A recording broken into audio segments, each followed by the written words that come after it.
TAT higher secondary English માટેનો સૌથી અગત્યનો ટોપિક કે જેનો એક બહુ મોટો હાવ બની ગયેલો છે, વિદ્યાર્થીઓને જે અઘરો લાગે છે, એવો બ્લૂમ ટેક્સોનોમીનો ટોપિક આજે આપણે ક્લિયર કરવાના છીએ. આ એક જ લેક્ચરની અંદર આપણે આનું ફૂલ રિવિઝન કરવાના છીએ. આપણા માટે જેટલા પણ કી કોન્સેપ્ટ જરૂરી છે એ તમામ કોન્સેપ્ટને જોવાના છીએ અને એકદમ પ્રેક્ટિકલ એક્ઝામ્પલ સાથે હું તમને તમામ વાતો યાદ કરાવવાનો છું, જેથી બ્લૂમ ટેક્સોનોમીમાં તમને તકલીફ ન પડે. અને છેલ્લે મિત્રો આપણે ક્વેશ્ચન આન્સર પણ જોવાના છીએ, જેથી એક્ઝામની અંદર 5 માર્ક્સમાં 4 માર્ક્સમાં જો આપણને બ્લૂમ ટેક્સોનોમીમાંથી ક્વેશ્ચન પૂછાય તો કેવી રીતે આપણે આન્સર કરી શકીએ એ પણ આપણને આવડે. તો ચાલો શરૂઆત કરીએ. પહેલા મિત્રો આપણે એકદમ બેઝિક થી શરૂઆત કરવાની છે, બરાબર છે? એટલે બ્લૂમ ટેક્સોનોમીની આવવાની જે શરૂઆત છે ત્યાંથી લઈને બ્લૂમ ટેક્સોનોમી શું છે એ આપણે બધું જ સમજવાનું છે. ઓકે, ચલો સૌથી પહેલા તો અહીંયા મિત્રો આ જે ટેક્સોનોમી શબ્દ છે આ આપણને સ્પષ્ટ હોવો જોઈએ. ટેક્સોનોમીનો એક શબ્દ છે ટેક્સિસ. નો અર્થ થાય છે અરેન્જમેન્ટ અથવા તો ક્લાસિફિકેશન, બરાબર છે? નોમીનો અર્થ થાય છે રૂલ્સ.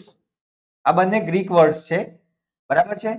ટેક્સોનોમી શબ્દ ટેક્સિસ અને નોમી આ બે શબ્દો ઉપરથી આવેલા છે. ટેક્સિસ પ્લસ નોમી. નોમીનો અર્થ થાય છે રૂલ્સ અને ટેક્સિસનો અર્થ થાય છે અરેન્જમેન્ટ અથવા તો ક્લાસિફિકેશન. એટલે બ્લૂમ વડે જે ક્લાસિફિકેશન આપવામાં આવેલું છે એ ક્લાસિફિકેશનને આપણે બ્લૂમ્સ ટેક્સોનોમી તરીકે ઓળખીએ છીએ. તમે કહેશો સાહેબ બ્લૂમે શેનું ક્લાસિફિકેશન આપ્યું છે, શેના માટે ક્લાસિફિકેશન આપ્યું છે? તો બ્લૂમને એવું લાગતું હતું કે શિક્ષણની અંદર માત્ર ને માત્ર ગોખવું અથવા તો યાદ રાખવું એના કરતા કંઈક વિશેષ હોવું જોઈએ. શિક્ષણની અંદર શું વિશેષ હોવું જોઈએ એ જે બાબતો છે એનું જે ક્લાસિફિકેશન છે એ બ્લૂમ ટેક્સોનોમીની અંદર આવે છે. ઓકે, ચાલો તો શરૂઆત કરીએ. મિત્રો શરૂ કરીએ એના પહેલા હું કોર્સિસની થોડીક માહિતી તમને આપી દઉં. અત્યારે સમર ઓફર ચાલી રહેલી છે આપણી ક્યુસર એપ્લિકેશનમાં. જે વિદ્યાર્થી મિત્રોને ખબર ન હોય પ્લે સ્ટોરમાં જઈને આપણી ક્યુસર એપ્લિકેશન ડાઉનલોડ કરો. એની અંદર તમને ટાટ સેકન્ડરી અને ટાટ હાયર સેકન્ડરી મુખ્ય વિષય અંગ્રેજી માટેના કોર્સિસ મળશે. આ કોર્સની અંદર પેપર 1 પણ ઇન્ક્લુડ છે, ગુજરાતી વર્ણનાત્મક, બરાબર છે? પેપર 2 મુખ્ય વિષય અંગ્રેજી માટે મળશે. એની અંદર કન્ટેન્ટ, મેથડ અને ગ્રામર ત્રણ વસ્તુ આપણે મૂકી દીધેલી છે. આન્સર રાઇટિંગ પ્રેક્ટિસ આપણે શરૂ કરેલી છે, બરાબર છે? અહીંયા તમામ બાબતો તમને દેખાતી હશે. ખાસ મિત્રો આ કોર્સની અંદર આપણે તમને ઈ બુક્સ પણ આપીએ છીએ. તમને એપ્લિકેશનની અંદર મળી જશે. આની અંદર 2 બુકો તમને કન્ટેન્ટની ઓલરેડી મુકાઈ ગયેલી જોવા મળશે. મેથડની એક બુક આવવાની છે, એ પણ લગભગ મોસ્ટ પ્રોબેબલી આજે અથવા આવતીકાલ સુધીમાં મુકાઈ જશે, બરાબર છે? થોડુંક વધારે ડિલે થયેલું છે મેથડની બુકમાં, જે આજે અથવા આવતીકાલ સુધીમાં થઈ જશે. તો જે પણ મિત્રો જોડાવા ઈચ્છતા હોય, આજે ઓફરનો છેલ્લો દિવસ છે 8 મે. આપણે તમે જૂના વિડીયો પણ જોશો તો આપણી સમર ઓફરની શરૂઆત થઈ ત્યારથી લઈને આજે હવે 8 મે 2026 ઓફરનો આ છેલ્લો દિવસ છે, બરાબર છે? જે પણ મિત્રોએ જોડાવાની ઈચ્છા હોય એ જોડાઈ શકે છે. ચાલો next, TAT higher secondary mains માટે જે મિત્રોએ ટાટ હાયર સેકન્ડરીની પ્રિલિમમાં સારા માર્ક્સ સ્કોર થાય એવું ગણી લીધું છે, એ મિત્રો હાયર સેકન્ડરી મેઇન્સની તૈયારી કરવા ઈચ્છતા હોય, માત્ર અંગ્રેજી વિષય સાથે, પેપર 1 ની જરૂર નથી અને અંગ્રેજી વિષય સાથે જ તૈયારી કરવી છે, તો પેપર 2 માટેનો આપણો કોર્સ 1999 માં એ પણ તમને 8 મે એટલે આજના દિવસ સુધી રાત્રે 12 વાગ્યા સુધી આ ઓફર જોવા મળશે. જે પણ મિત્રો આ કોર્સની અંદર જોડાવા ઈચ્છતા હોય, આજનો દિવસ ઓફરનો છેલ્લો દિવસ છે, આ વસ્તુ ખાસ ધ્યાનમાં લેજો, બરાબર? આની અંદર પણ મિત્રો ખાસ ઈ બુક્સ આવી જવાની છે. એક્ઝેક્ટલી એ જ રીતે ટાટ સેકન્ડરી માટેનો આપણો આ કોર્સ છે, એની અંદર પેપર 2 ટાટ સેકન્ડરી ઇંગ્લિશ માટેનું કવર થશે. અહીંયા પણ તમને આજના દિવસમાં ઓફર જોવા મળશે. ઈ બુક્સ પણ આની અંદર આવી જવાની છે, સેકન્ડરી માટેની આવશે, બરાબર છે? સેકન્ડરીનું કન્ટેન્ટ આવશે, એ કન્ટેન્ટની બુકોનું કામ પણ શરૂ થઈ ગયું છે. આ વીકની અંદર મોસ્ટ પ્રોબેબલી એ બુકો આવી જવાની છે. ચાલો, સેકન્ડરી અને હાયર સેકન્ડરી કેટલાક ઉમેદવારો એવા પણ હશે કે જે સેકન્ડરી અને હાયર સેકન્ડરી બંને પ્રિલિમમાં ક્વોલિફાય થવાના હોય, તો એમના માટે ઇંગ્લિશનો આ કોર્સ છે. બંનેની કોમ્બો તૈયારી આમાં આવી જશે.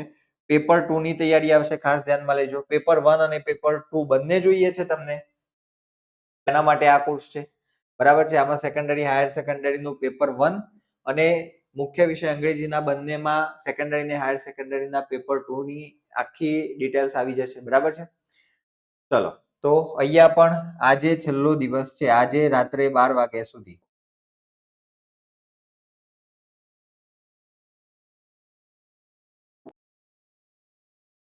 પણ મળવાની છે. તો અહીંયા આપણે હવે આ વસ્તુ ખાસ ધ્યાનમાં રાખો, જે મિત્રોને ખબર નથી, ક્યુસર એપ્લિકેશન પ્લે સ્ટોર માંથી ડાઉનલોડ કરો. એની અંદર તમને કોર્સની તમામ માહિતી મળી જવાની છે. ક્લિયર છે? ચાલો, હવે ખાસ મિત્રો આપણે બ્લૂમ ટેક્સોનોમીની વાત કરી રહ્યા છીએ. તો પહેલા તો હું તમને થોડુંક ઇન્ટ્રોડક્શન આપી દઉં. હમણાં આપણે વાત કરી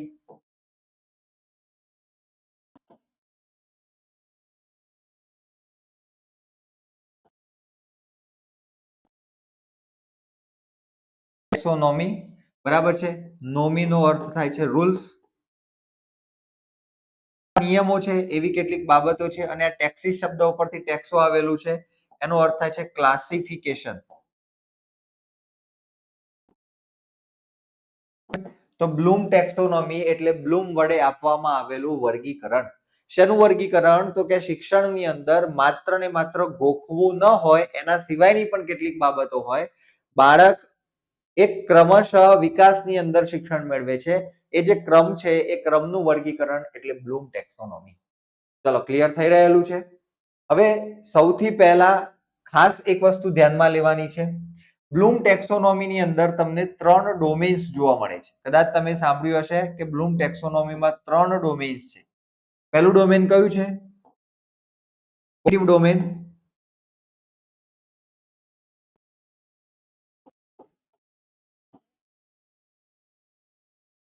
છે અફેક્ટિવ ડોમેન.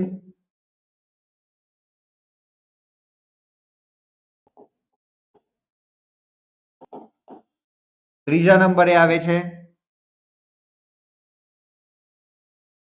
Psychomotor domain. ત્રણની ચર્ચા આપણે આગળ કરવાના છીએ. પણ ખાસ મિત્રો, આ ડોમેન્સની અંદર ઘણા બધાને એવું છે કે કોગ્નિટિવ ડોમેન જ માત્ર બ્લૂમ ટેક્સોનોમીમાં આવે છે, તો એવું નથી. અફેક્ટિવ ડોમેન અને સાયકોમોટર ડોમેન, આ જે ડોમેન્સ છે એ પણ બ્લૂમ ટેક્સોનોમીનો જ ભાગ છે. માત્ર ને માત્ર એને ડેવલપ કરવા વાળા, એના માટે રિસર્ચ કરવા વાળા એ બ્લૂમના અલગ અલગ કલીગ્સ હતા. બરાબર છે, એમના સહકર્મચારીઓ હતા.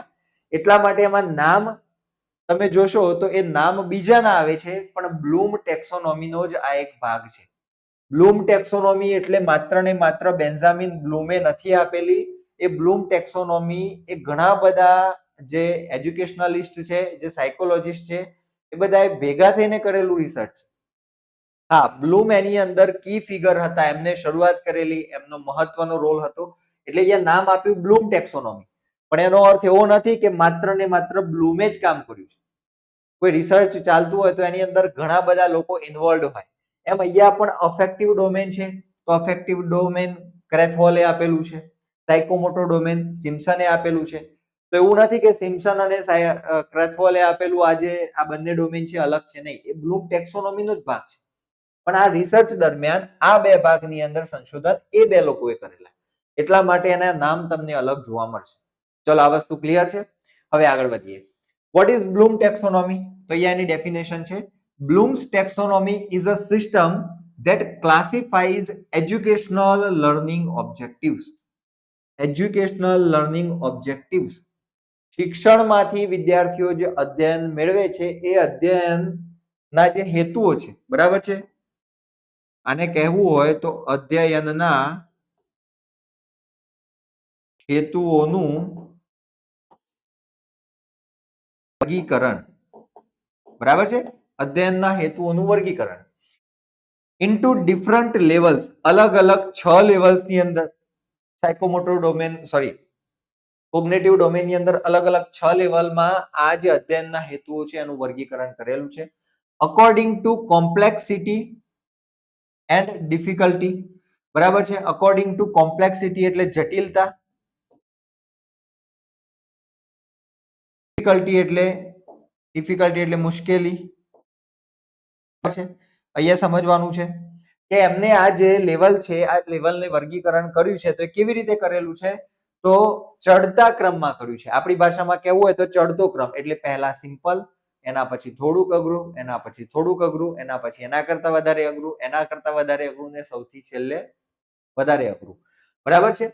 તો આ રીતે કોમ્પ્લેક્સિટી એટલે પહેલા સિમ્પલ હશે અને ત્યાંથી લઈને કોમ્પ્લેક્સ જટિલતા તરફ, એના માટે એક શબ્દ છે હાયરાર્કી.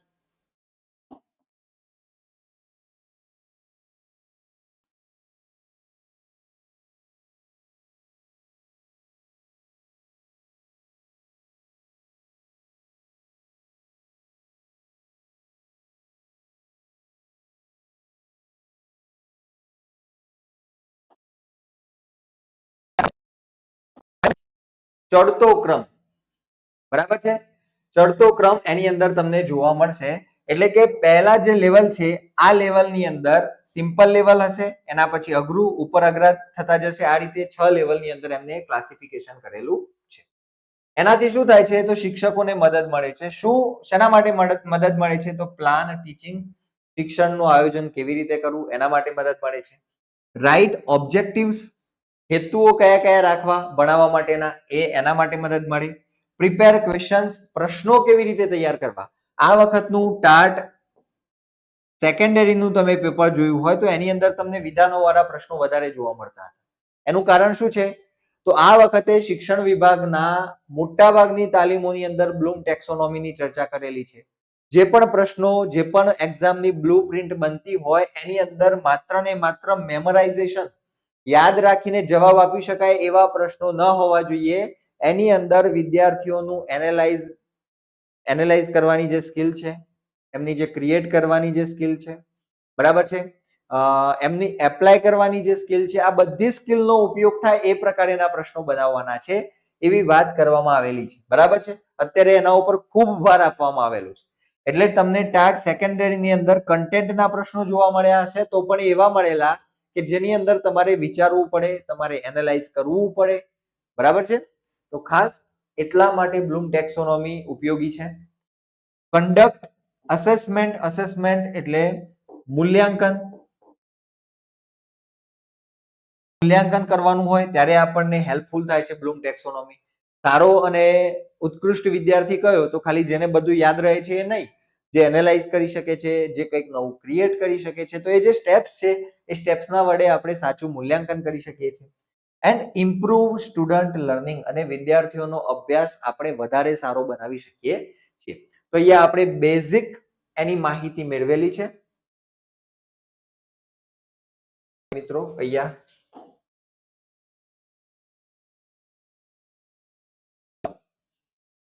આપણે બેઝિક માહિતી મેળવી લીધી. હવે અહીંયા જુઓ તમે, આ જે અલગ અલગ ડોમેન્સ છે આ બધી જ વાતો અહીંયા આપણે ચર્ચામાં લેવાના છીએ. આ કોણ છે? Benjamin Bloom.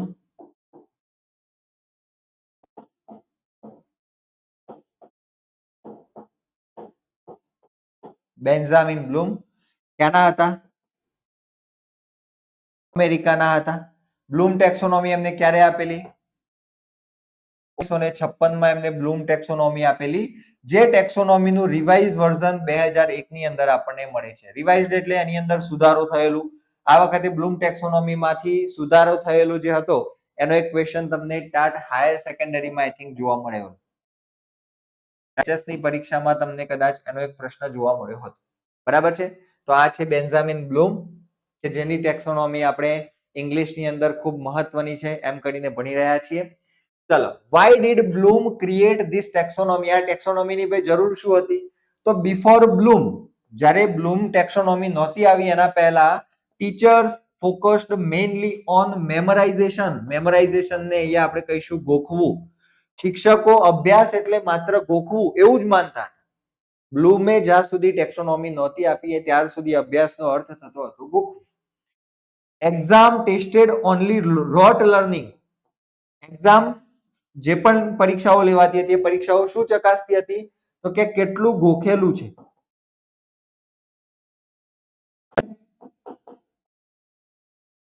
કેટલું ગોખેલું છે વિદ્યાર્થીએ, યાદ છે. ચકાસવાનું કામ એક્ઝામ કરતી હતી. એટલે બ્લૂમને એવું લાગ્યું કે ડીપર લર્નિંગ હોવું જોઈએ ભાઈ. અભ્યાસ એટલે માત્ર ગોખવું એનો અર્થ અભ્યાસ ન થાય. અભ્યાસ કેવો હોવો જોઈએ? ડીપ હોવો જોઈએ. એના બધા પાસાનો વિચાર કરી શકતા હોવો જોઈએ. થિંકિંગ સ્કિલ ડેવલપ થવી જોઈએ તો અભ્યાસ થયો કહેવાય. ક્રિએટિવિટી વધવી જોઈએ તો અભ્યાસ થયો કહેવાય. એપ્લિકેશન ઓફ નોલેજ, જે જ્ઞાન મેળવેલું છે એનો ઉપયોગ, એનું ઉપયોજન થતું હોવું જોઈએ તો અભ્યાસ થયો કહેવાય. So he classified learning into different domains and levels. અને એટલા માટે એને અલગ અલગ ડોમેન્સમાં અને અલગ અલગ લેવલમાં શિક્ષણના હેતુઓ ને ક્રમશઃ આપણને આપ્યા, એનું વર્ગીકરણ કર્યું, એને ક્લાસિફાઈ કર્યું. એટલા સુધી બધું ક્લિયર છે? એકદમ સિમ્પલ છે મિત્રો. બ્લૂમ ટેક્સોનોમી તમે આખો આ વિડીયો એકવાર જોશો એટલે તમારા મગજમાં કોઈ પણ ડાઉટ હશે ક્લિયર થઈ જશે. કોન્સન્ટ્રેશન સાથે આ પૂરેપૂરો વિડીયો જોઈ લો. બરાબર? તો બ્લૂમ ટેક્સોનોમી શું છે અને એની શા માટે જરૂર પડી એ આપણે અહીંયા જોયું. બરાબર છે? હવે મીનિંગ ઓફ ડોમેન. ડોમેન એટલે શું છે? તો જુઓ, હમણાં આપણે વાત કરી કે 3 ડોમેન છે. તો આ ડોમેન શું છે? ડોમેન એટલે એરિયા ઓફ લર્નિંગ, શીખવાની પદ્ધતિ. આપણી ભાષામાં કેવું હોય તો શીખવાની પદ્ધતિ. કોઈ પણ વ્યક્તિ, કોઈ પણ વિદ્યાર્થી અલગ અલગ ટાઈપથી શીખે છે. તો એ જે ટાઈપ ઓફ લર્નિંગ છે, એરિયા ઓફ લર્નિંગ છે, શીખવાની જે પદ્ધતિ છે, એને આપણે ડોમેન કહીએ છીએ. બરાબર છે?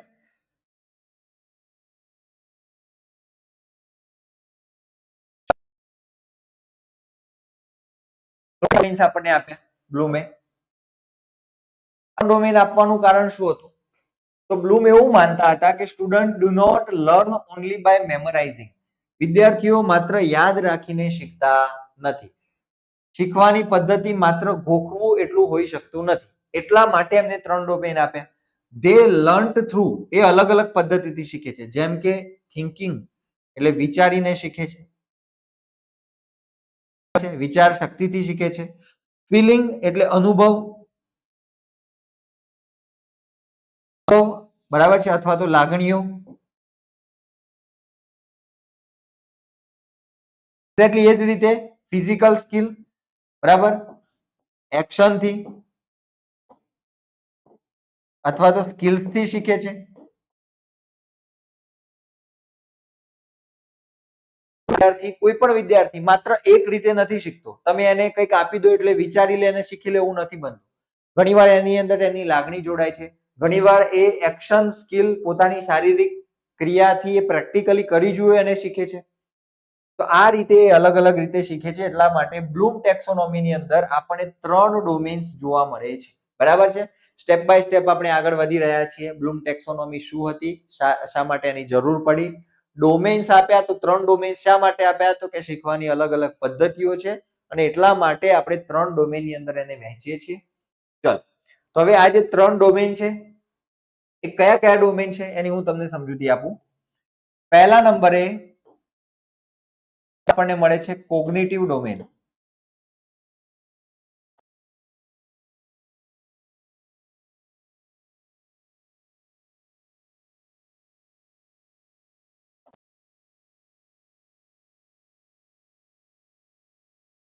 Affective domain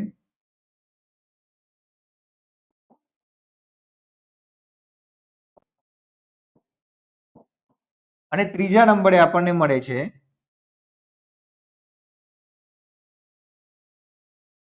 psychomotor domain. બરાબર છે? ચલો, હવે કોગ્નિટિવ ડોમેન ની અંદર શું થાય છે? તો થિંકિંગ થાય છે.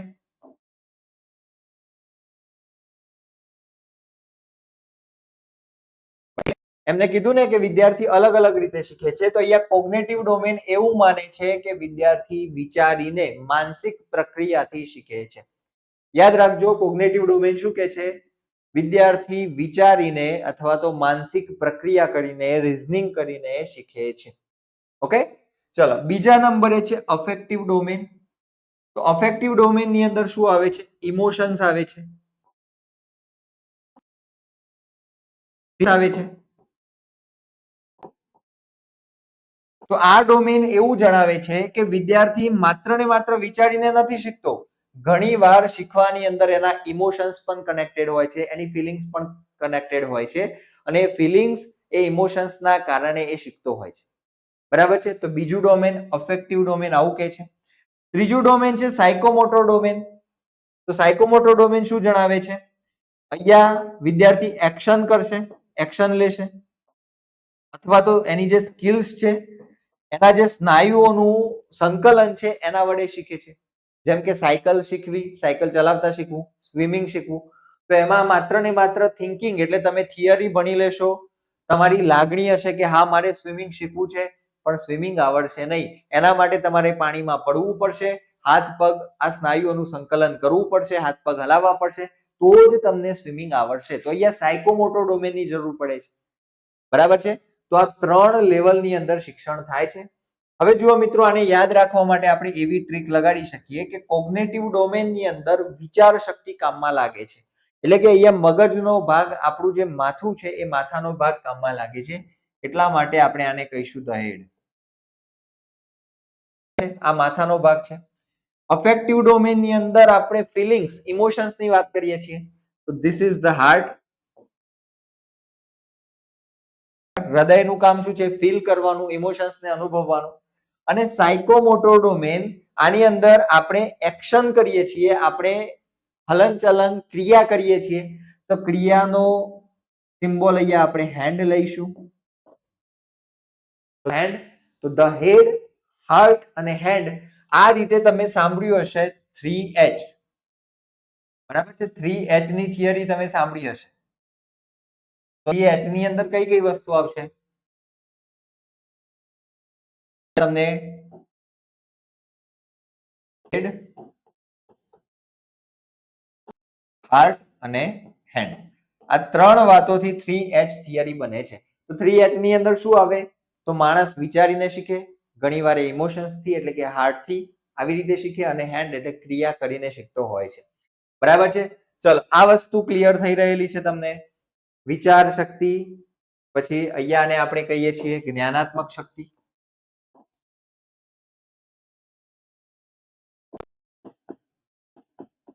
જ્ઞાનાત્મક શિક્ષણ, અહીંયા ભાવાત્મક શિક્ષણ, અને અહીંયા ક્રિયાત્મક શિક્ષણ.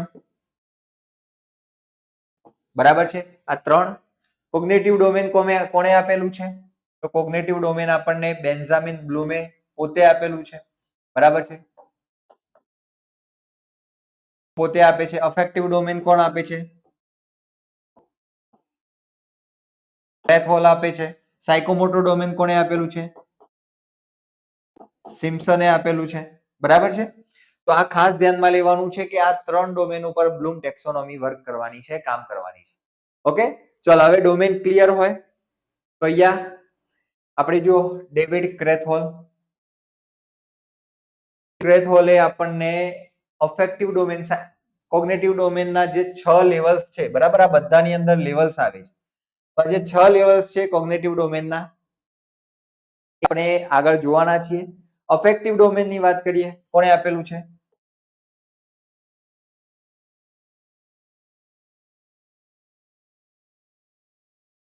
બરાબર છે. એ ફૂલ આપણે રિવિઝન કરવાનું છે. તો ડેવિડ ક્રેથહોલે આપણને અફેક્ટિવ ડોમેન આપ્યું. એની અંદર શું આવે છે? તો કે એની અંદર અલગ અલગ લેવલ્સ છે, એના પણ લેવલ્સ છે. તો એ લેવલ્સને આપણે યાદ રાખવા હોય તો આપણે કેવી રીતે યાદ રાખી શકીએ છીએ? તો જુઓ, લેવલ કયું આવે છે? રિસીવિંગ. રિસીવિંગ એટલે તમે મેળવો છો. એના પછી તમે શું કરશો?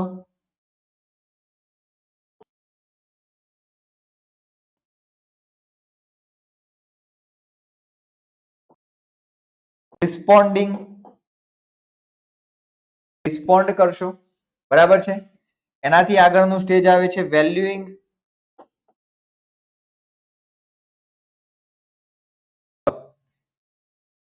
આગળનું સ્ટેજ વેલ્યુઇંગ છે.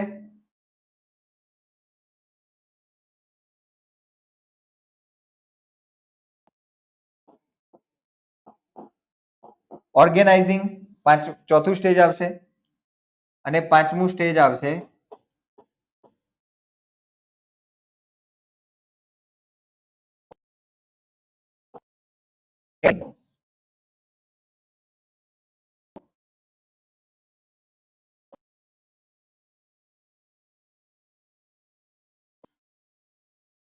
2 3 4 ને 5 ઓકે. કેરેક્ટરાઇઝિંગ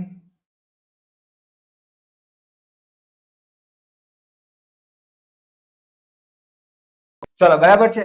આ બધા અહીંયા આ ભાગ ખાલી રાખેલો છે બરાબર છે, અહીંયા કશું છે નહીં. 5 ટોટલ યાદ રાખવાના છે લેવલ્સ આની અંદર તમારે. કયું છે સૌથી લોએસ્ટ, કયું છે આ લોએસ્ટ છે, ઉપર વાળું જે છે આ હાઈએસ્ટ છે. ઓકે. હવે એની અંદર જો રિસીવિંગ બીજા નંબરે આવે છે, રિસ્પોન્ડિંગ ત્રીજા નંબરે, વેલ્યુઇંગ ચોથા નંબરે, ઓર્ગેનાઇઝિંગ અને પાંચમા નંબરે આવે છે કેરેક્ટરાઇઝિંગ. ઓકે. હવે જુઓ આને તમારે યાદ કરવા હોય તો તમે કેવી રીતે યાદ કરી શકો છો, એના માટેનું હું તમને એક પ્રેક્ટિકલ એક્ઝામ્પલ આપું છું, જેથી તમને આ 5 લેવલ કયા અફેક્ટિવ ડોમેનના 5 લેવલ, એક્ઝામમાં જરૂરી નથી કે કોગ્નિટિવ ડોમેન જ પૂછાય, અફેક્ટિવ ડોમેન પૂછાય તો પણ આપણને આવડતું હોવું જોઈએ. તો રિસીવિંગ એટલે મેળવવું. કોઈ શિક્ષક જ્યારે ભણાવતા હોય ત્યારે વિદ્યાર્થી પહેલા તો એમને સાંભળવાની તૈયારી બતાવે છે, ધીસ ઇઝ કોલ્ડ રિસીવિંગ. માની લો કે શિક્ષક વર્ગમાં કહેતા હોય કે ઇંગ્લિશ આજના સમયની અંદર ખૂબ જ અગત્યનું છે. હવે કેટલાક વિદ્યાર્થીઓ એવા હોય કે એને આ વાત સાથે લેવા દેવા ન હોય, એ સાંભળવાની પણ તૈયારી નથી બતાવતા, દે આર નોટ રિસીવિંગ. પહેલું સ્ટેજ કયું છે શિક્ષણનું અફેક્ટિવ ડોમેન અનુસાર? તો રિસીવિંગ. પહેલા તમે સાંભળવાની તૈયારી બતાવો, એના પછી રિસ્પોન્ડિંગ. બરાબર છે, રિસ્પોન્ડિંગ. રિસ્પોન્ડિંગમાં શું આવે? તો શિક્ષકે આપણને કીધું કે ઇંગ્લિશ આજના સમયની અંદર ખૂબ જ જરૂરી છે, તમે સાંભળવાની તૈયારી બતાવી. એના પછી શિક્ષક ઇમ્પોર્ટન્સ ઓફ ઇંગ્લિશની ચર્ચા કરી રહ્યા હોય ત્યારે આપણે એની અંદર ઇન્વોલ્વ થઈએ છીએ, સાંભળવાની તૈયારી બતાવ્યા પછી એના જવાબો આપવાનો પ્રયત્ન કરીએ છીએ, તો વી આર રિસ્પોન્ડિંગ. લેટર વેલ્યુઇંગ. જ્યારે પણ ઇંગ્લિશની વાત આવે ત્યારે આપણે એની અંદર વિલિંગનેસ બતાવીએ છીએ, આપણી પ્રાયોરિટીઝમાં આપણે ઇંગ્લિશને મહત્વ આપવા લાગીએ છીએ, ઇંગ્લિશના ક્લાસની અંદર આપણે અચૂકપણે ધ્યાનથી બેસીએ છીએ, તો વી આર વેલ્યુઇંગ. એના પછી ઓર્ગેનાઇઝિંગ. આપણી જેટલી પણ ચોઇસીસ છે, આપણી જેટલી પણ પસંદગીઓ છે, પસંદગીમાં હવે ધીમે ધીમે આપણે ઇંગ્લિશને લાવવા લાગીએ છીએ. જેમ કે આપણે જનરલી કોઈ જગ્યાએ જઈએ તો ગુજરાતીમાં વાત કરતા હતા, બહાર ફરવા જઈએ તો કોઈની સાથે હિન્દીમાં વાત કરવાનું પસંદ કરતા હતા. એ જગ્યાએ ધીમે ધીમે ધીમે હવે આપણે શું ઓર્ગેનાઇઝ કરીએ છીએ? આપણી ચોઇસીસ, આપણી જે પસંદગીઓ છે એને ઓર્ગેનાઇઝ કરીએ છીએ અને એમાં ઇંગ્લિશને મૂકીએ છીએ. બરાબર છે. ધીમે ધીમે આપણે દરેક જગ્યાએ ગુજરાતી ન્યૂઝપેપર આવતું હતું તો વીકલી 2 ટાઈમ આપણે ઇંગ્લિશ ન્યૂઝપેપર મંગાવીએ છીએ. તો આપણી ચોઇસમાં હવે ધીમે ધીમે આપણે ઇંગ્લિશને ફિટ કરીએ છીએ. અને એક સમય એવો આવે કે આપણી એક કેરેક્ટરિસ્ટિક બની જાય, આપણે એને કેરેક્ટરાઇઝ એટલે આપણા કેરેક્ટરની અંદર, આપણા ચરિત્રની અંદર એવી એક હેબિટ બની જાય. બરાબર છે. કેરેક્ટરાઇઝિંગ નો એક અર્થ થાય છે હેબિટ. આપણી એક આદત બની જાય કે હવે આપણે નોર્મલી નેચરલી ઇંગ્લિશ બોલતા થઈ ગયા હોઈએ છીએ. તો આ જે 5 લેવલ છે એની અંદર ડેવિડ ક્રેથહોલે આપણને અફેક્ટિવ ડોમેનના આખી જે વાત છે સમજાવેલી છે. થાય છે. આ રીતે ન સમજાય તો એક સરસ મજાનું એક્ઝામ્પલ આપું, 5 લેવલ યાદ રહી જશે. બરાબર છે. સમજવા માટે છે એક્ઝામ્પલ. રિસીવિંગ. માની લો કે કોઈ છોકરો નવો કોલેજમાં ગયો છે. કોલેજમાં ગયો, હજુ 2-3 મહિના થયા છે, હજુ એડોલેસન્ટ સ્પીક આપણે એક લેસન ભણી ગયા હતા. બરાબર. હજુ એની તરુણાવસ્થા પૂરી થઈ છે, યુવાવસ્થામાં પ્રવેશ કરેલો છે. એ છોકરો 2-3-4 મહિના કોલેજમાં જતો હોય અને એવામાં એક છોકરીનો એને એક મેસેજ મળે છે વોટ્સએપની અંદર, એના ઉપર એક છોકરીનો મેસેજ આવે છે, અથવા તો એને એક પત્ર, એક લેટર મળે છે. આપણે લેટર રાખીએ જેથી વધારે સમજાય. તો લેટર એ શું કરે છે? પહેલા રિસીવ કરે છે. મેસેજ આવે છે વોટ્સએપમાં તો પહેલા રિસીવ કરે. સેકન્ડ સ્ટેજ શું હશે? તો એ પત્રનો એ જવાબ આપશે. બરાબર છે. પ્રેમ પત્ર આવ્યો હોય તો એનો હવે જવાબ આપશે. તો now he is responding, second stage. એના પછી શું કરશે? વેલ્યુઇંગ. તો ધીમે ધીમે ધીમે હવે એ જે છોકરી છે એ એના જીવનની અંદર મહત્વપૂર્ણ બનવા લાગશે. બરાબર છે. ઘરે જઈને ફટાફટ એને મેસેજ કરી દે પહોંચી ગયો. બરાબર છે. તું પહોંચી કે નહીં, તો આ બધું ચાલશે. તો એના જીવનમાં ધીમે ધીમે હવે કેવી થવા લાગી છે? વેલ્યુએબલ થવા લાગી છે. વેલ્યુઇંગ થઈ ગયું. પહેલા મેસેજ રિસીવ કર્યો, પછી રિસ્પોન્ડ કર્યું, પછી એની વેલ્યુ કરી. હવે શું થાય છે? ઓર્ગેનાઇઝિંગ. હવે એની જોડે જીવન વિતાવવા માટેના આયોજનો કરવા માંગશે. બરાબર છે. ઘરે કેવી રીતે વાત કરવી, કેવી રીતે આયોજન કરવું, લગ્ન કેવી રીતે કરવા, આ બધાનું એ આયોજન ગોઠવવા લાગશે. તો નાઉ હી ઇઝ ઓર્ગેનાઇઝિંગ. અને છેલ્લે કેરેક્ટરાઇઝિંગ, એ છોકરીની સાથે રહેવું, એની વેલ્યુ કરવી, દરેક જગ્યાએ એનું ધ્યાન રાખવું, એની કેર કરવી, એ ધીમે ધીમે લગ્ન થયા પછી એની કેરેક્ટરાઇઝ થઈ જશે કે હવે ભાઈ આનું ધ્યાન રાખવાનું જ છે મારે, બરાબર છે. તો એ જે છે એ એની આદત બની જશે. તો પહેલા પત્ર મળ્યો, એને રિસ્પોન્ડ કર્યું, એની વેલ્યુ વધવા લાગી, લગ્ન માટેનું ઓર્ગેનાઇઝ કર્યું કે ભાઈ હવે કેવી રીતે ચર્ચા આગળ વધારીએ, અને છેલ્લે એની કેરેક્ટરિસ્ટિક બની ગઈ, બરાબર છે. એને કેરેક્ટરાઇઝ કરી લીધું, પોતાના ચરિત્રમાં એ વસ્તુ એને આત્મસાત કરી લીધી કે હવે મારે આનું ધ્યાન રાખવાનું છે, આ મારા માટે વેલ્યુએબલ છે. તો એ વસ્તુ હવે એના મગજમાં એક હેબિટ બની ગઈ, હવે એના માટે રોજનું થઈ ગયું કે મારે આની કેર કરવાની છે. તો આ જે 5 લેવલ છે એ લેવલની અંદર ડેવિડ ક્રેથવોલ વાત કરે છે. ચલો, સ્પષ્ટ થઈ ગયું. આની અંદર વધારે કશું જ નથી. તમારે માની લો કે અફેક્ટિવ ડોમેન પૂછાય છે અને એના લેવલ્સ પૂછાય છે. એ લેવલ્સની અંદર ટોટલ 5 લેવલની ચર્ચા કરવાની છે. એની અંદર કદાચ તમને વિથ એક્ઝામ્પલ્સ પણ પૂછી શકે છે. તો ખાસ ધ્યાનમાં લેવાનું, વિથ એક્ઝામ્પલ્સ પૂછે છે તો તમે અહીંયા આ એક્ઝામ્પલ મેં હમણાં આપ્યું એ નહીં આપતા, પણ એજ્યુકેશનલ એક્ઝામ્પલ આપી શકો છો. જેમ કે ઇમ્પોર્ટન્સ ઓફ ઇંગ્લિશની ચર્ચા ચાલે છે, તો એમાં એને પહેલા સાંભળવાની તૈયારી બતાવી, પછી રિસ્પોન્ડ કર્યું, પછી ઇંગ્લિશની વેલ્યુ સમજવા લાગ્યા, અલગ અલગ ચોઇસમાં ઇંગ્લિશને ફિટ કરવા લાગ્યા, અને છેલ્લે દરેક જગ્યાએ ઇંગ્લિશ બોલવું સામાન્ય થઈ ગયું, બરાબર છે. તો આ એક્ઝામ્પલ તમે આપી શકો છો. ઓકે, તો આ ડેવિડ ક્રેથવોલે આપણને આ અફેક્ટિવ ડોમેન આપેલું છે. ક્લિયર? ખાસ મિત્રો, અહીંયા આ જે ચર્ચા છે આપણે કરી ચૂક્યા છીએ. લોએસ્ટ લેવલ પૂછવામાં આવે તો રિસીવિંગ, હાઈએસ્ટ લેવલમાં કેરેક્ટરાઇઝિંગ આવશે. એ જ રીતે મિત્રો, એલિઝાબેથ સિમ્પસન અને 1964 માં આપેલો, 1964 માં આપેલું આ ડેવલપમેન્ટ. ચલો, એના પછી એલિઝાબેથ સિમ્પસન 1972 માં આપણને શું આપે છે, કઈ થિયરી આપે છે? સાયકોમોટર ડોમેન, બરાબર છે. Psychomotor domain.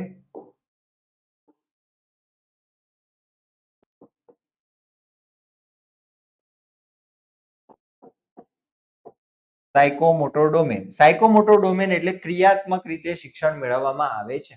તો એના પણ અલગ અલગ સ્ટેજીસ છે, બરાબર છે. એ સ્ટેજીસને પણ આપણે આવી રીતે પિરામિડની અંદર ગોઠવી શકીએ છીએ. ક્લિયર છે?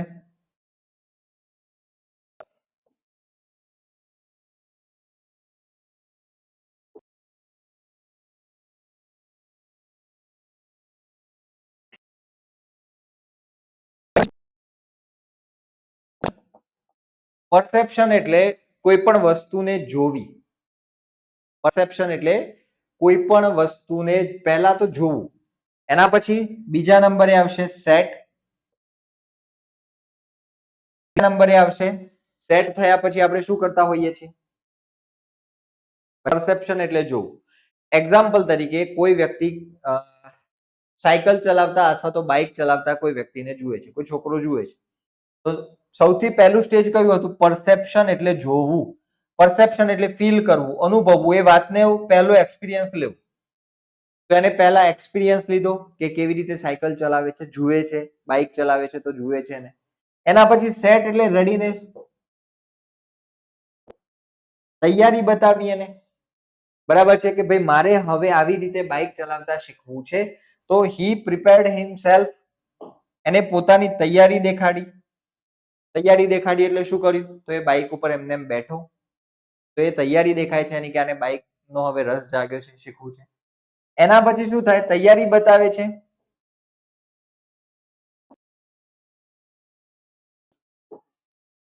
એના પછી એને કોઈક બાઇક શીખવાડશે તો guided response. Response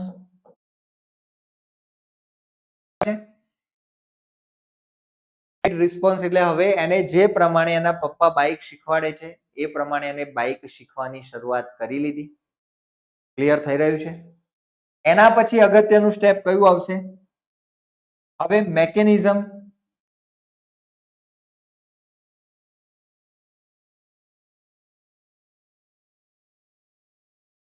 mechanism set થવા લાગ્યું છે, બરાબર છે. હું આખું એક્ઝામ્પલ આપીશ એટલે સમજાવીશ. તો મેકેનિઝમ એના પછી શું થાય છે? Complex response, complex overt response,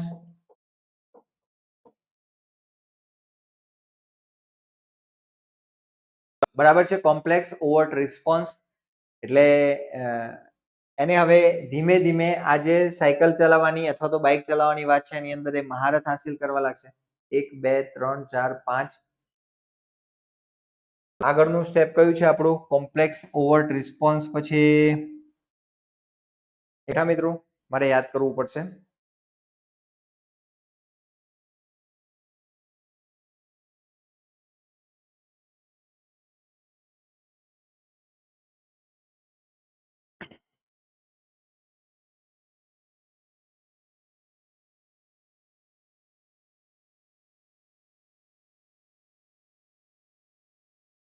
ચલો સ્ટેપ બાય સ્ટેપ આપણે યાદ રાખીશું. પરસેપ્શન, તો પરસેપ્શન એટલે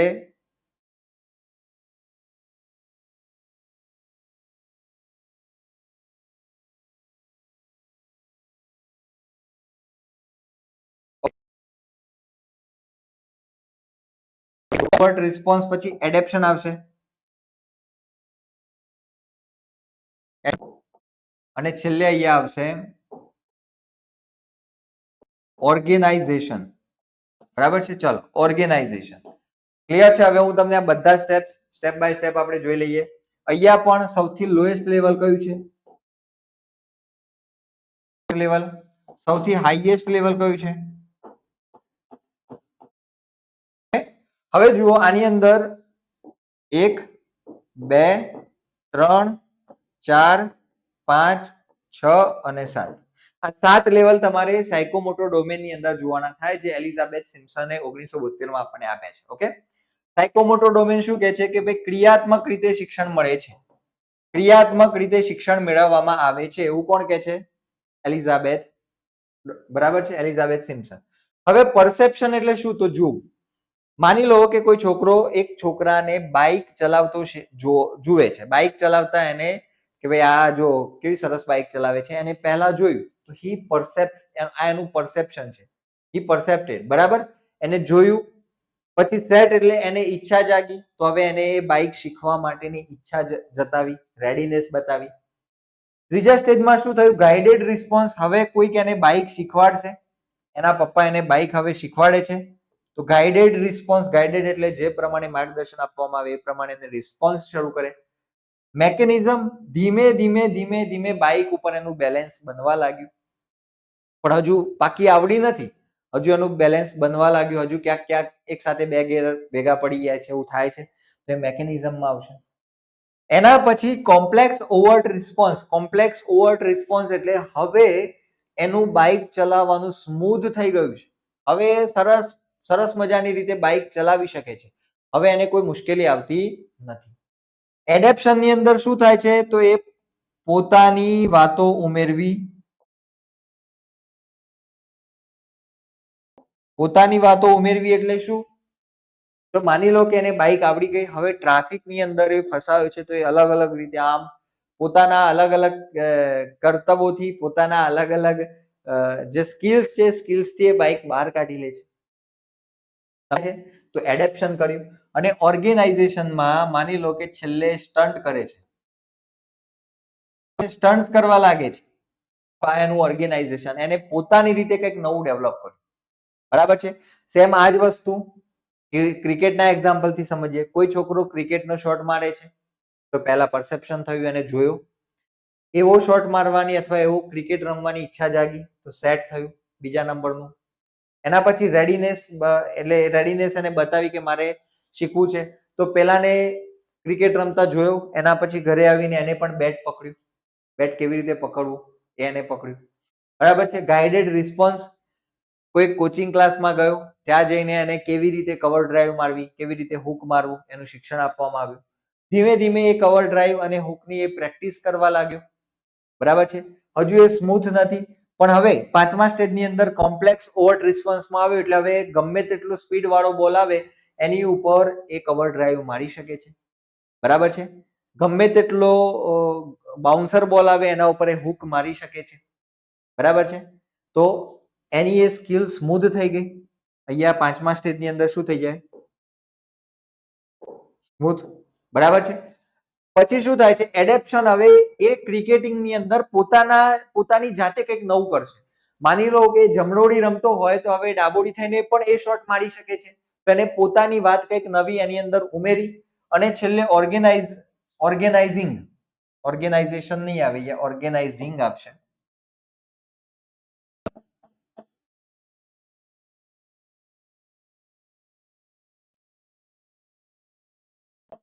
ઓર્ગેનાઇઝિંગમાં શું કરશે?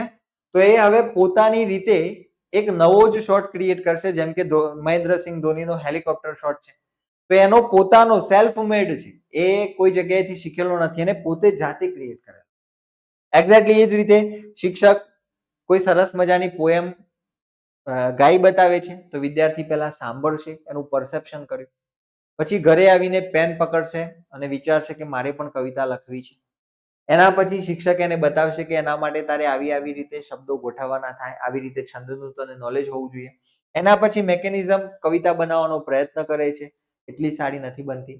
એના પછી ધીમે ધીમે હવે શાયરીઓ અને કવિતાઓ સારી રીતે લખવા લાગે છે. એડેપ્શનમાં હજુ પોતાની નથી લખતો, માફ કરજો, બરાબર છે. અહીંયા શું થશે? મેકેનિઝમમાં ગાઈડેડ રિસ્પોન્સમાં પહેલા એને એવું કહેવામાં આવશે કે તારે આ કવિતાઓને જોઈને બદલવાની છે, તો એ બદલશે. બરાબર છે. એ બદલાવની અંદર ઘણીવાર યોગ્ય શબ્દો નથી આવતા. 5મા સ્ટેજની અંદર એક કવિતાને જોઈને સારી કવિતાઓ બનાવવા લાગે છે, પોતાના શબ્દો એની અંદર ઉમેરે છે અને છેલ્લે પોતાની જ એક આખી કવિતા બનાવી દે છે. તો આ જે છે એ સાયકોમોટર ડોમેનના અલગ અલગ 7 સ્ટેજીસ થયા છે. હજુ કોઈ કન્ફ્યુઝન હોય તો અહીંયા ચા બનાવવાનું એક્ઝામ્પલ પણ લઈ લો. કોઈ વ્યક્તિ ચા બનાવે છે, બરાબર છે. એ ચા બનાવે છે, એને જોઈને ઈચ્છા જાગે છે, તો ઘરે આવીને પછી ગેસ બાજુમાં મમ્મી બનાવતી હોય એની બાજુમાં એ છોકરો ઉભો રહે છે. એના પછી મમ્મી એને બતાવે છે કે આ રીતે ચા બને છે. એક દિવસ ટ્રાય કરે છે પણ એટલી સારી ચા નથી બનતી. એના પછી ચા સારી બનવા લાગે છે. એના પછી એડેપ્શન, એટલે કે એ ચાની અંદર ઇલાયચી પણ નાખે છે અથવા ચોકલેટ પણ નાખે છે. તો એ અને છેલ્લે ઓર્ગેનાઇઝિંગમાં, બરાબર છે, આઈસ, ચોકલેટ, ટી એવી કંઈક નવી પોતાની ચા બનાવે છે. તો આ 7મું સ્ટેજ થયું. તો આ રીતે તમારે આ બધા જ સ્ટેજને યાદ રાખવાના છે, બરાબર. કોણે આપેલા છે? Elizabeth Simpson. ઓકે, ચલ આગળ વધીશું. હવે બ્લૂમ ટેક્સોનોમી, જે આપણા માટે બહુ જ મહત્વની છે. એની અંદર પહેલું સ્ટેજ કયું છે ભાઈ? રિમેમ્બર, યાદ રાખવું. બીજા નંબરે અન્ડરસ્ટેન્ડ, ત્રીજા નંબરે એપ્લાય, ચોથા નંબરે એનાલાઇઝ, પાંચમા નંબરે ઇવેલ્યુએટ. 1 2 3 4, પાંચમા નંબરે ઇવેલ્યુએટ અને છઠ્ઠા નંબરે ક્રિએટ. આ 6 સ્ટેજની અંદર બ્લૂમ ટેક્સોનોમી આપણને મળે છે, બરાબર. તો શું 1956માં બ્લૂમે જ્યારે ટેક્સોનોમી આપી તો આવી જ હતી? બિલકુલ નહીં, બરાબર છે. આ જે છે રિવાઇઝડ, આપણા માટે રિવાઇઝડ જ ઇમ્પોર્ટન્ટ છે. રિવાઇઝડ એટલે 2001ની અંદર આની અંદર સુધારા થયા બ્લૂમ ટેક્સોનોમી, અને એ જે સુધારા છે એ સુધારા પ્રમાણેનો આ પિરામિડનો ક્રમ છે, બરાબર છે. અહીંયા લોએસ્ટ લેવલ કયું છે? તો અહીંયા લોએસ્ટ લેવલ નંબર છે. હાઈએસ્ટ લેવલ કયું છે? ક્રિએટ. આ હાઈએસ્ટ લેવલ છે,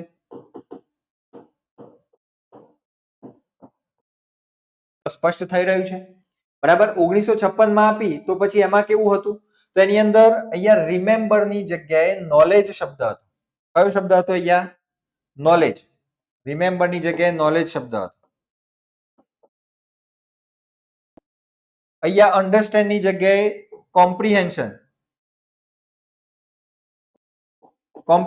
શબ્દ હતો, બરાબર છે. અહીંયા એપ્લાય ની જગ્યાએ એપ્લિકેશન શબ્દ હતો. એનાલાઇઝ ની જગ્યાએ એનાલાઇઝેશન શબ્દ હતો. ઇવેલ્યુએશન શબ્દ હતો. અને ક્રિએટિંગ ની જગ્યાએ ક્રિએશન શબ્દ હતો, બરાબર છે. તો આ પ્રકારે એની અંદર નાઉન હતા. જો અહીંયા અન્ડરસ્ટેન્ડ તો એનું કોમ્પ્રિહેન્શન, એપ્લાય નું એપ્લિકેશન શું છે? નાઉન છે,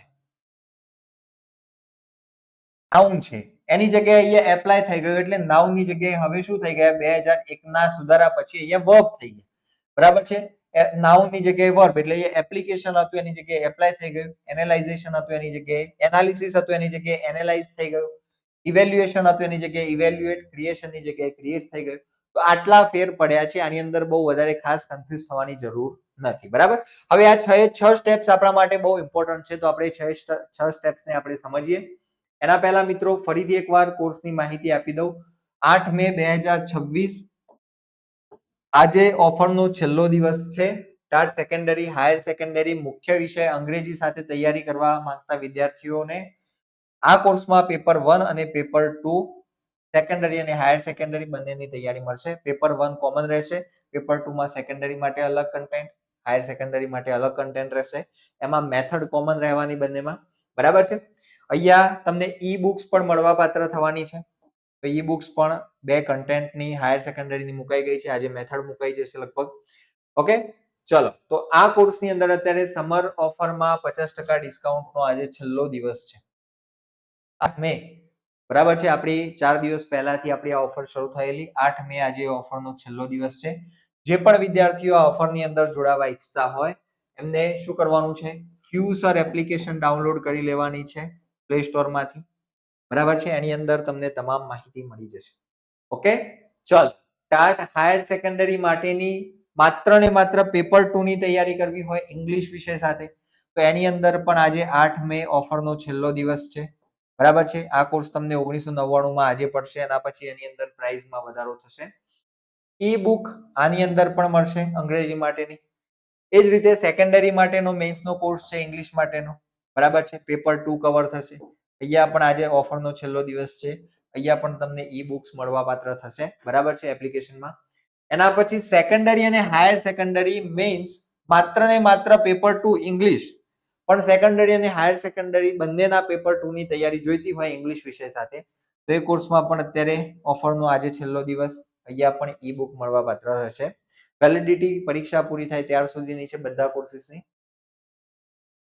હવે અહીંયા આપણે આજે બ્લૂમના અલગ અલગ 6 લેવલ જોયા ટેક્સોનોમીના. આ લેવલ્સ આપણે એકવાર ફરીથી અહીંયા જોઈ લઈએ. બરાબર છે.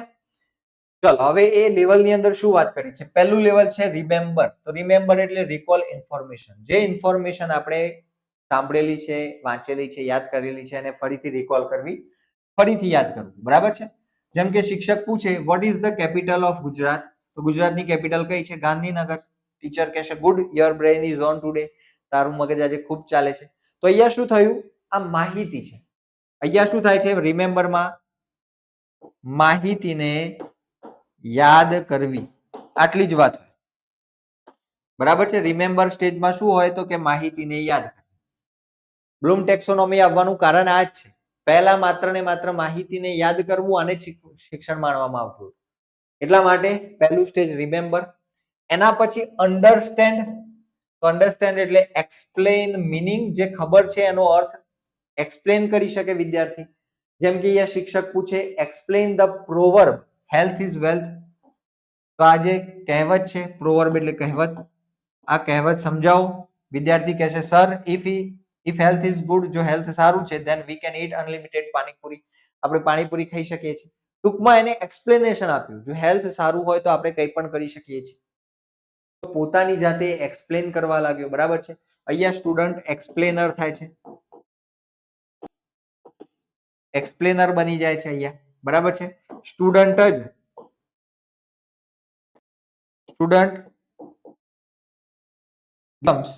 ટીચર. પછી શિક્ષક બની જાય છે વિદ્યાર્થી પોતે અહીંયા, કારણ કે એક્સપ્લેન કરવા લાગે છે. બરાબર છે. ત્રીજું સ્ટેજ છે એપ્લાય.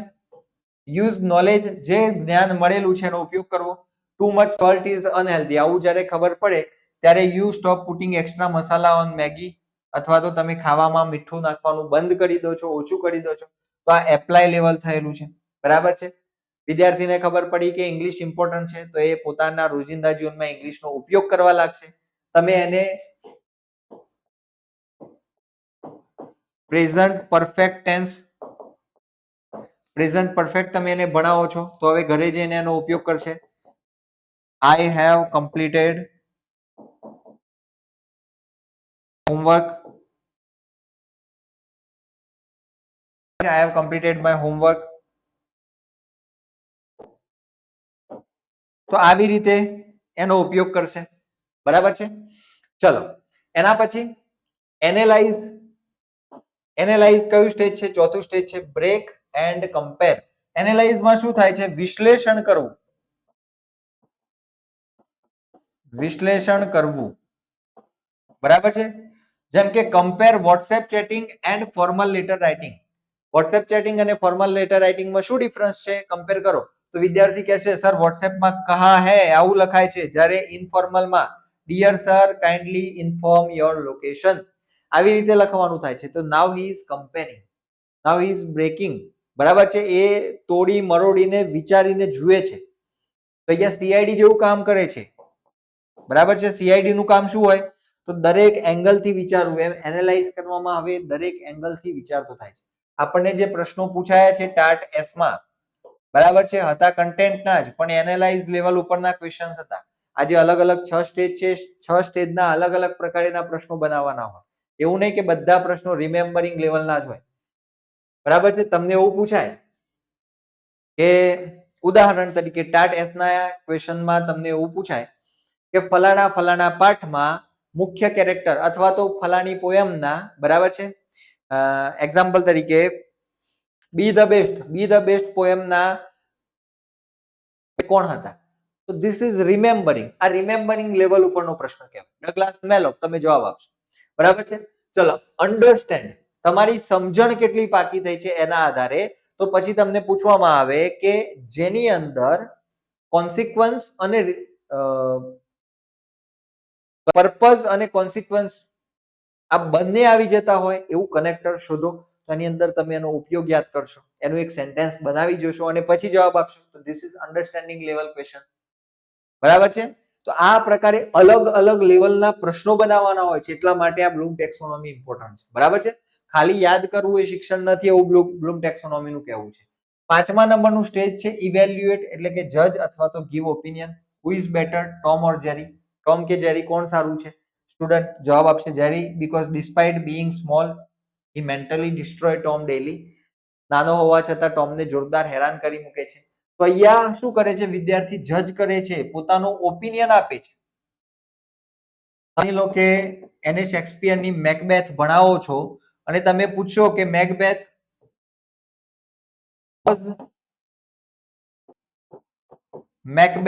અ ગુડ કિંગ, શું મેકબેથ એક સારો રાજા હતો? તો એને ભણી હશે તો એમાંથી now he will give his opinion, પોતાનો ઓપિનિયન આપશે, પોતાનો મત આપશે, પોતાનું જજમેન્ટ આપશે કે હા આવી રીતે સારો હતો, આટલા પાસામાં સારો નહોતો. નાઉ હી ઇઝ ઇવેલ્યુએટિંગ મેકબેથ. થાય છે સારા કેરેક્ટર કયા હતા લેસનના, ખરાબ કેરેક્ટર કયા હતા, તો નાઉ હી કેન ઇવેલ્યુએટ. તો આ 5મું સ્ટેજ છે. અને સૌથી છેલ્લું સ્ટેજ છે સર્જન. ક્રિએટ એટલે સર્જન કરવું. હવે પોતે જાતે જ પોતાનું સર્જન કરી શકે. Create a poem on exams. તો એક્ઝામ ઉપર વિદ્યાર્થી પોતાની પોયમ લખશે. Rose are red, exams are near, my syllabus is huge but YouTube is here. બરાબર છે. તો આવી રીતે રાઇમિંગ વાળી પોતાની એક પોયમ બનાવશે. પરીક્ષાઓ નજીક છે, સિલેબસ મોટો છે, બટ યુટ્યુબ અહીંયા છે એટલે ફટાફટ પૂરો થઈ જશે. તો અહીંયા જુઓ આ શું કર્યું, એને પોતાની જાતે સર્જન કર્યું. તો આ સર્જન કરવું આ સૌથી છેલ્લું હાઈએસ્ટ લેવલ છે બ્લૂમ ટેક્સોનોમીની અંદર, કોગ્નેટિવ ડોમેન. બરાબર. આપણે આ જે 6 એ 6 વાતો જોઈ રહ્યા છીએ આ બ્લૂમ ટેક્સોનોમીના કયા સ્ટેજની છે? Cognitive domain. બરાબર છે. આપણે અગાઉ 3 ડોમેનની વાત કરી ને. અહીંયા જુઓ આપણે 3 ડોમેનની વાત કરી, કોગ્નેટિવ, અફેક્ટિવ અને સાયકોમોટર. આ 3 ડોમેનમાં આપણે અફેક્ટિવના લેવલ્સ જોયા, સાયકોમોટરના જોયા. હવે આપણે જે 6 જોયા એ કોગ્નેટિવ ડોમેનના.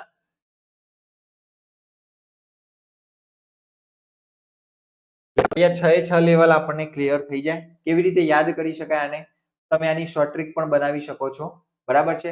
અહીંયા પહેલા અક્ષર લઈને પણ તમે શોર્ટ ટ્રિક બનાવી શકો છો. જેમ કે પહેલું છે R for remember, U for understand, A for apply, A for analyse, એના પછી ઈ ફોર ઇવેલ્યુએટ અને સી ફોર ક્રિએટ. તો રૂ આ એક આવી રીતે યાદ કરી શકો. રૂ આ એક, બરાબર છે. રિમેમ્બર, અન્ડરસ્ટેન્ડ, એપ્લાય, એનાલાઇઝ, બરાબર, એપ્લાય, એનાલાઇઝ, એના પછી એ ઈ ફોર ઇવેલ્યુએટ અને સી ફોર ક્રિએટ. આ રીતે 6 એ 6 લેવલ તમારે યાદ રાખવાના છે. This is revised version of Bloom taxonomy. બરાબર છે, બ્લૂમ ટેક્સોનોમી નું આ રિવાઇઝડ વર્ઝન છે.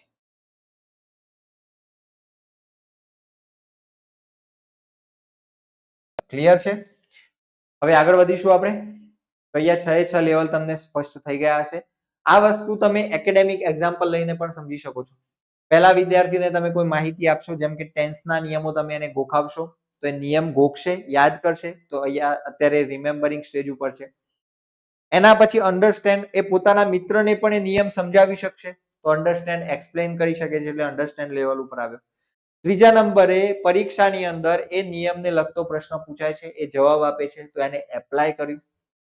ચોથા નંબરે જ્યારે બે વાક્ય જુએ છે, એક વાક્યની અંદર લખેલું હોય છે, વાક્યમાં લખેલું હોય છે રોહિત પ્લેસ, અને એકમાં લખેલું હોય છે રોહિત પ્લેડ.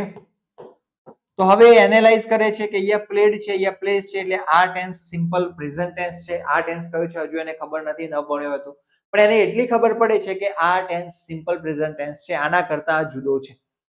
બરાબર છે. એક્ઝામ ની અંદર એને 4 ઓપ્શન આપ્યા હોય, A, B, C અને D. ઉપરના વાક્યની અંદર હેવ પછી ખાલી જગ્યા મૂકવાની હોય. અહીંયા આપેલું હોય છે પ્લે, અહીંયા આપેલું હોય છે પ્લેઇંગ, અહીંયા આપેલું હોય છે પ્લેડ, અને અહીંયા આપેલું હોય છે પ્લેસ. તો એને તરત જ ખબર પડે છે હેવ પછી તો V3 આવે, C જ સાચો જવાબ છે. આ તો પ્રશ્નો, આ તો ઓપ્શન જ ખોટા છે. તો આવી રીતે એનાલાઇઝ કરવા લાગે છે. આવા એનાલાઇઝ વાળા પ્રશ્નો પૂછાયેલા ને એક્ઝામમાં, તો આ જે છે એ એનાલાઇઝેશન લેવલના ક્વેશ્ચન્સ છે. ક્લિયર છે? એના પછી ઇવેલ્યુએટ કરવા લાગે છે. તો ઇવેલ્યુએટ ની અંદર શું કરે? લખાણ લખેલું હોય એની અંદર એને હેવ પછી પ્લેસ મૂકેલું છે, તો હવે એને જજ કરશે કે આ ખોટું વાક્ય છે, આવું ન લખાય. એનો પોતાનો ઓપિનિયન બતાવશે કે આ વાક્ય ખોટું છે, આવી રીતે ન લખાય.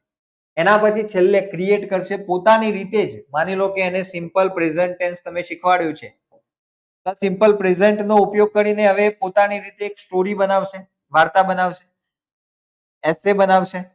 બરાબર છે? પોએમ નો ઉપયોગ બનાવી શકશે, પોએમ ને એક્સપ્લેન કરશે પોતાની રીતે. તો એ પોતાનું સર્જન કરે છે. તો this is the last level of cognitive domain, create. બરાબર છે? ચલો, ક્લિયર છે? હવે પરીક્ષાની અંદર પ્રશ્નો પૂછાય તો કેવી રીતે પૂછાય અને જવાબ કેવી રીતે આપવા, એના 2 ક્વેશ્ચન્સ પણ આપણે લઈ લઈએ. આજે કશું જ બાકી રાખવાનું નથી. બ્લૂમ ટેક્સોનોમી પૂરેપૂરી આપણે અહીંયા પૂરી કરવાની થાય છે. Explain blooms taxonomy with it's levels and examples. તો લેવલ્સ અને એક્ઝામ્પલ્સ સાથે સમજાવવાનું છે. Bloom's taxonomy is a system that classifies learning into different levels of thinking. વિચાર શક્તિના અલગ અલગ લેવલ ઉપર એને ક્લાસિફાય કરે છે. તો અહીંયા આપણે ઇન્ટ્રો લખી રહ્યા છીએ. આ એનું ઇન્ટ્રોડક્શન, આવો વર્ડ લખો તો પણ ચાલશે, ન લખો તો પણ ચાલશે. It was developed by Benjamin Bloom. It helps teacher, અહીંયા તમે એવું પણ લખી શકો, it was developed by Benjamin Bloom in 1956.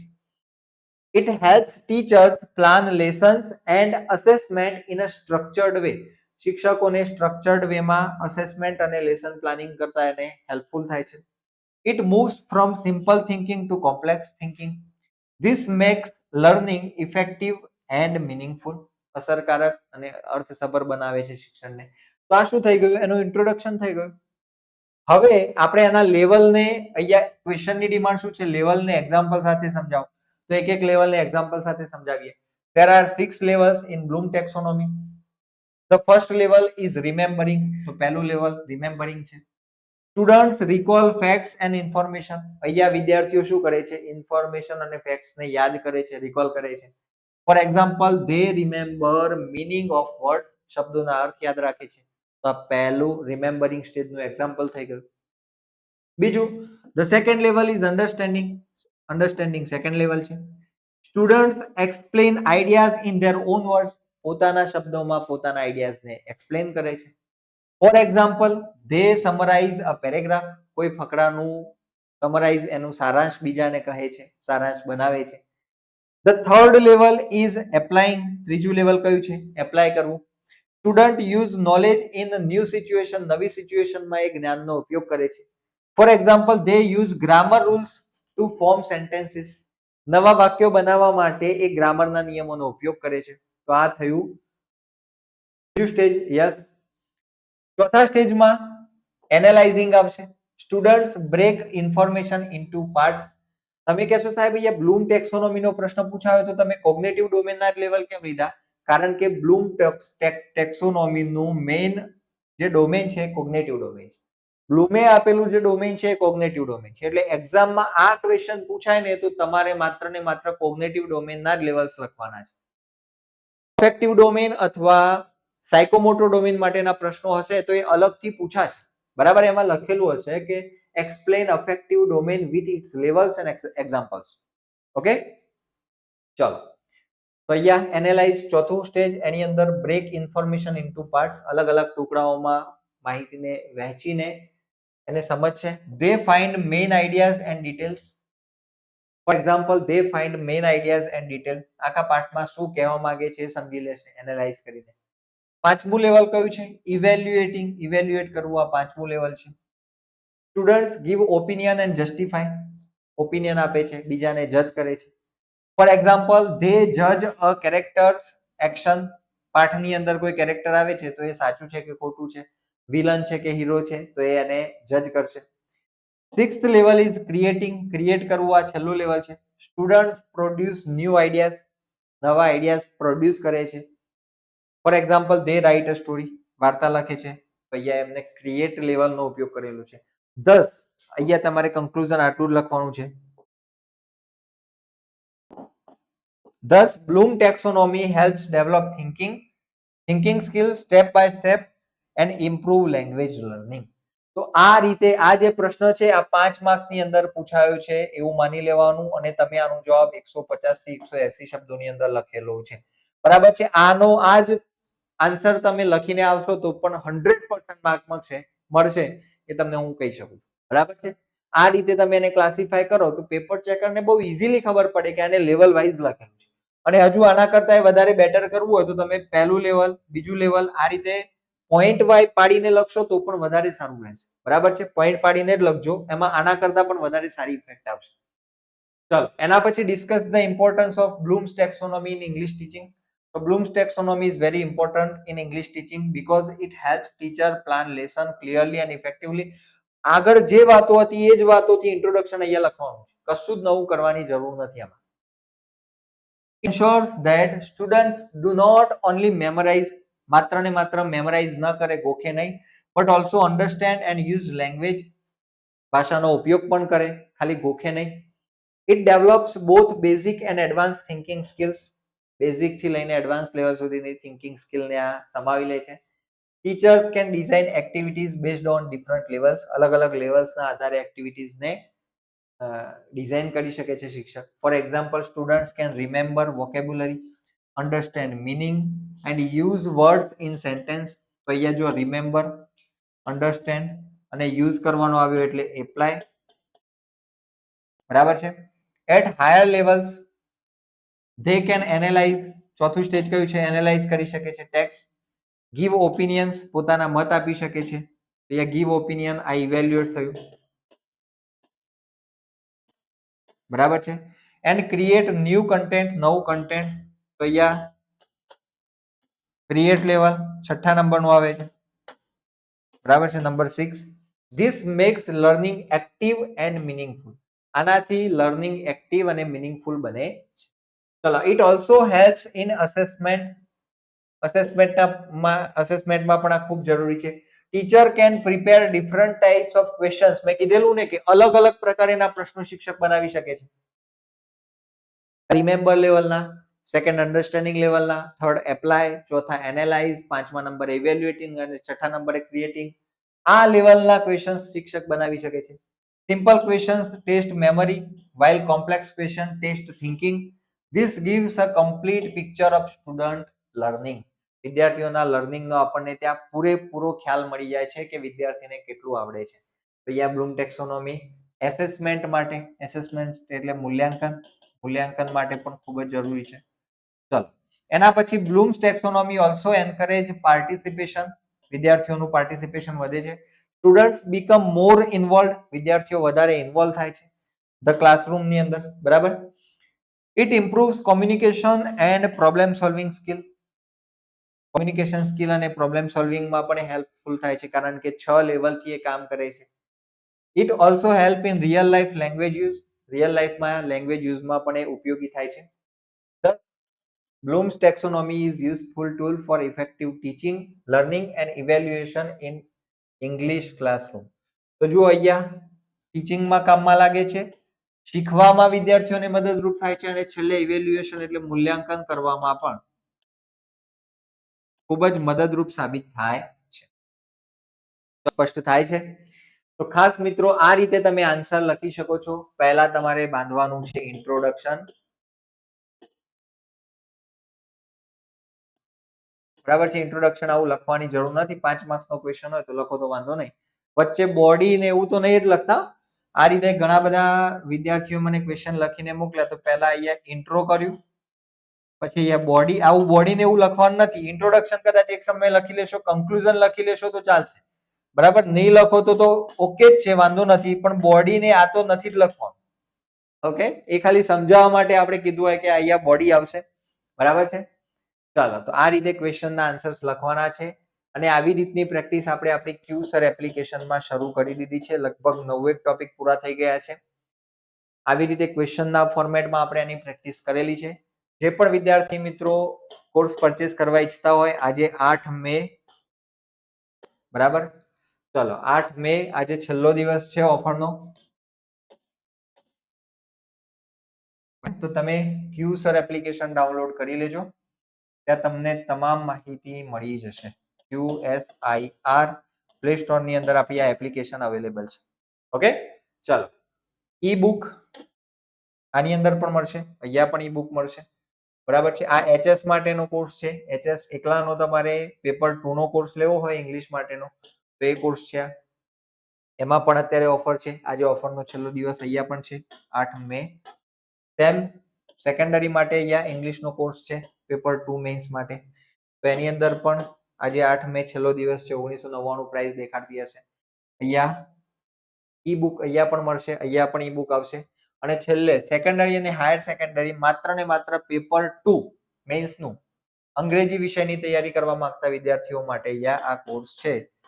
એમાં પણ તમને ઓફર પ્રાઇસ જોવા મળતી હશે, જે આજે રાત્રે 12 વાગ્યા સુધી જ માન્ય રહેશે. ઓકે, ચાલો. તો ખાસ અહીંયા મિત્રો આપણે બ્લૂમ ટેક્સોનોમી ક્લિયર કરી. ટેક્સોનોમી શા માટે આપી? તો પહેલા શિક્ષણ માત્ર ને માત્ર ગોખણપટ્ટીનું હતું.